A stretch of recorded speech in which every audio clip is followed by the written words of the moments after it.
देखो जोधपुर नरेश के तलवार को पकड़ के माँ प्रकट हो गई। तो आप लोगों को आज मैं एक छोटी बात सिखाना चाहता हूँ कि कभी भी नियमित एक 5 मिनट, कितना मिनट? 5 मिनट आंख बंद करके ऐसे बैठ के माँ पद्मावती का भाव पूजा करिए। क्या करना? भाव पूजा। ऐसे बैठे हैं, माँ को स्नान करा रहे हैं, वस्त्र पहना रहे हैं, माँ को श्रृंगार कर रहे हैं, गहने पहना रहे हैं, चंदन की टिक्की कर रहे हैं, कुमकुम टिक्की कर रहे हैं, माँ का अक्षत से पूजा करके पुष्प माला पहना रहे हैं, पुष्प चढ़ा रहे हैं। माँ की मूर्ति का ध्यान नहीं करना, हंसती खिलती जीवित माँ का ध्यान करना। और धूप कर रहे हैं, दीप कर रहे हैं, नैवेद्य फल चढ़ा रहे हैं, माँ एक एक लड्डू माँ के मुंह में खिला रहे हैं, माँ हंसती हंसती खा रही है और हमको खूब आशीर्वाद दे रही है। अगर ये भाव करोगे तो ये भाव पूजा से धीरे धीरे भगवती की शक्ति आपके जीवन में काम करना शुरू कर देगा। ये जब भाव पूजा होगा, भाव पूजा का अनंत करोड़ फल है। कितना फल है? अनंत करोड़। हाँ, भाव पूजा करते करते तो जीवन सफल हो जाता है। देखो ये मंदिरों बनते हैं, हमारे लिए तो मंदिर बना है। भगवान अपने लोक में खुश नहीं है क्या? कैलाश में शिव जी खुश नहीं है? खुश है गुरुदेव। वैकुंठ में विष्णु खुश नहीं है? खुश है गुरुदेव। ब्रह्मलोक में सत्यलोक में ब्रह्मा जी खुश नहीं है? खुश है गुरुदेव। तो उनको मंदिर किस लिए? वो हमारे लिए दया करके इन मूर्तियों में अवतरित होते हैं, हमारे लिए दया करके। चलो इनका कल्याण हो। हाँ, स्कूल में बच्चे को टीचर डांटती है तो माँ वहाँ पहुँचती है टीचर को समझाने कि कुछ बात नहीं मैडम, गलती हो गई, आगे से नहीं करेगा, आप मत डांटिए। बच्चे के लिए माँ स्कूल तक पहुँच जाती है कि नहीं? हमारे लिए नारायण भूलोक तक पहुँच जाते हैं। ध्यान रखो। हाँ, हमारे लिए भगवान यहाँ तक पहुँचते हैं कि इन बच्चों का भला हो जाए, इनका कल्याण हो जाए। अगर ये हैं, देखो आपको एक बात बोलता हूँ, मैं सुबह ही ये बात सोचा कि आपको एक दुख का समाचार मिला, किसी को एक दुख का समाचार मिला, बहुत गड़बड़ वाला भयंकर समाचार मिल गया। अब इसको नींद आएगा क्या? क्यों नहीं आएगा? हाँ, समाचार दुख में नींद नहीं आता, ये बात है ना।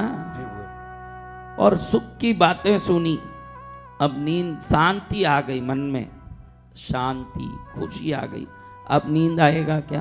आएगा वो। हाँ, जब खुश हो मन, प्रसन्न हो, आराम से नींद आएगा ना। आएगा वो। और जो दुखी हो, घबराहट हो, घबराहट में नींद आएगा क्या? देखो दो चीज में नींद नहीं आती, भूख में नींद नहीं आती, दुख में नींद नहीं आती। भूखा आदमी को नींद नहीं आएगा, इसलिए तपस्या करने कहा जाता है। जब तपस्या करोगे तो नींद कम पड़ेगा, नींद कम पड़ेगा तो आपकी तपस्या सिद्ध होने लगेगी।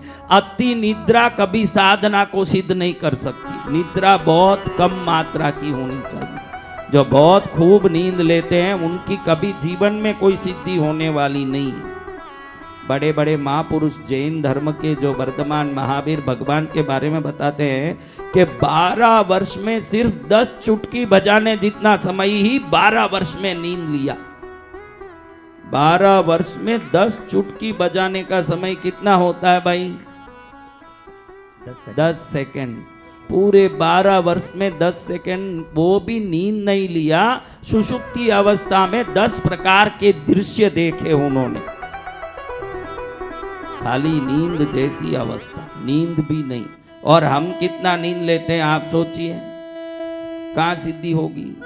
अब आपको देखो, भूख में और दुख में नींद नहीं आती, सुख में और खूब भोजन कर लो भरपूर, नींद आती है। यानी मन में शांति आएगी तो नींद आएगा, ये गारंटी है कि नहीं?